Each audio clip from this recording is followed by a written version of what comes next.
Hi, it's Dwyer, predictfootball.blogspot.com and gamblersadvisory.com, here to talk about the upcoming championship weekend in the National Football League. Now, before I go further, let me just say the opinion you should follow should be your own. Just consider this video to be a second opinion by a complete stranger online. Let's talk about the Bears versus the Packers. I like the Pack in this one.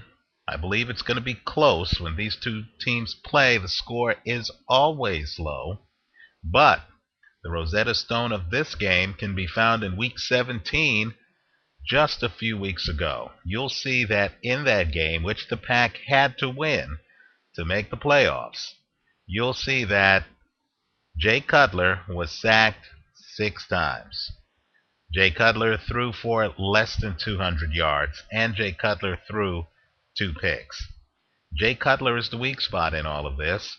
He hasn't figured out the Packer defense, which is complex and which has cornerbacks like Charles Woodson coming in on blitzes. Right? Not only that, that Bear offensive line, you really have to wonder whether they're going to be able to block the Pack. Keep in mind, they've only played one game since that game, and that was a playoff game at home against the Seattle Seahawks. Seattle's defense, with all due respect, doesn't come close to the defense of the Green Bay Packers. I'm expecting Jay Cutler to emulate. I think he's going to throw at least 1 pick. I think he's going to be under intense pressure. I think he's going to be confused. I think he's an intuitive quarterback, not a schematic quarterback. I think he's going to have major problems and be a major point of weakness for the Bears. Let me also say, too, the Bears were second in the league in run defense. Here's the problem. They're going up against Aaron Rodgers. The Packers don't rely on the run to set the table. They're predominantly a passing team. So a Bear strength that usually gives them a competitive advantage won't in this game. Let me also point out, too, that in terms of rushing offense, the mainstream narrative seems to have been that the Pack were weak in this area. Understand that statistically, the Packers and the Bears gain within 1 yard of each other rushing on average throughout this last season. So now that the Pack have number 44 rushing for them, Stark, he's definitely an upgrade at the position. I think that even the relatively weak Packer running game actually matches that of the Chicago Bears. I just don't see where the Bears have an advantage here other than at kicker. I'll give you Robbie Gould. The problem, though, is to kick field goals first, you have to get in field goal range, and I just do not see the Bear offense being able to do so. I like the Packers. They're favored in this, but I don't like laying the points. My recommendation is that you take the Packers off of a money line, on a money line play, right? Let's go to the second game. Jets-Steelers. Understand I'm a little bit biased. I was raised in New York City in a very Jet household, even though I was a Giants fan. Nonetheless, I believe the last game played between these two teams is an optical illusion. It's a game the Jets won in Pittsburgh. Jets actually rushed for over 100 yards in that game. I don't expect that to happen here.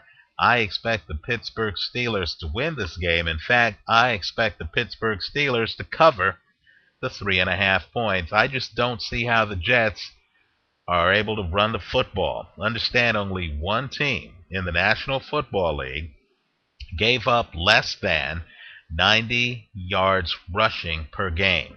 And that's the Pittsburgh Steelers. And they gave up, believe it or not, less than 64 yards rushing per game. In other words, they're the only team with less than 70, 80, 90 in terms of the amount of rushing yards that they give up.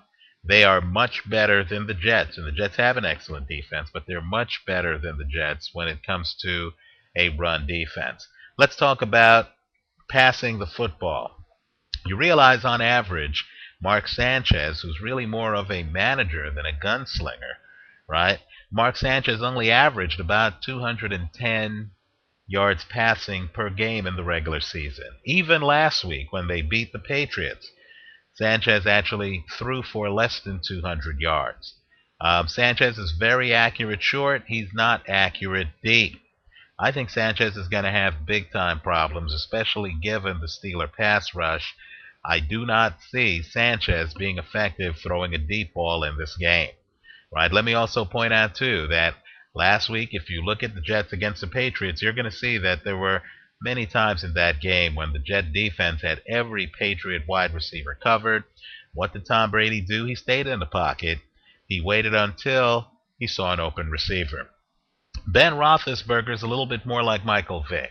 The Jets won't be able to get away with that. If they cover everyone and leave the quarterback unattended, Ben Roethlisberger is going to tuck it under his shoulder, and he's going to run for 5, 6, 7, 8, 9, 10 yards. I think that Ben is going to give the Jet defense more problems than Tom Brady did last week. Not only that, Cromartie, Revis, they can cover the two wide receivers that the Steelers have. Who's going to cover Heath Miller, the tight end who scored a touchdown last week? I think that's going to be a big problem for the Jet defense. I'm expecting Miller to literally run almost free underneath, right? Because the Jets are going to try to pressure Ben. Something on the defense has to break. And I think that you can take great cover DBs out of the game by simply having them clear out, having your wide receivers clear them out, and then running your tight end underneath. I think that's a big problem. Let me also say, too, that a great cover DB, whether it's Darrelle Revis, whether it's Deion Sanders, whether it's Michael Haynes, the Hall of Famer, that coverage is going to break down if the quarterback is able to dance in the pocket longer than he should, buy time, like Ben Roethlisberger routinely does, before getting rid of the ball. Darrelle Revis might be very effective for the first 4 seconds of a play. After that, even the best coverage disintegrates. Given the speed of the Pittsburgh Steelers wide receivers, I'm expecting some Jet defensive alignments to break down as Ben buys time in the pocket. I'm expecting Ben to be able to go deep. I'm expecting the Steelers to actually have at least 1 or 2 big plays in this game, just like they did, passing plays, just like they did against the Baltimore Ravens, who also were one of the best Ds in the game. So I don't see the Jets rushing for 100 yards this game like they did last game. Troy Polamalu is back. Steelers are going to show different looks. I also don't see Mark Sanchez being effective. Let me just say, when you can't run the ball and you can't throw deep, you have awfully big problems. That's what I think the Jets have. I like the Steelers laying the 3.5. Let me know what you think. Visit us at predictfootball.blogspot.com. Leave your comments for me here on YouTube. Win, lose, or draw. And let me know what you're thinking about these 2 games before they actually happen. Thanks for watching.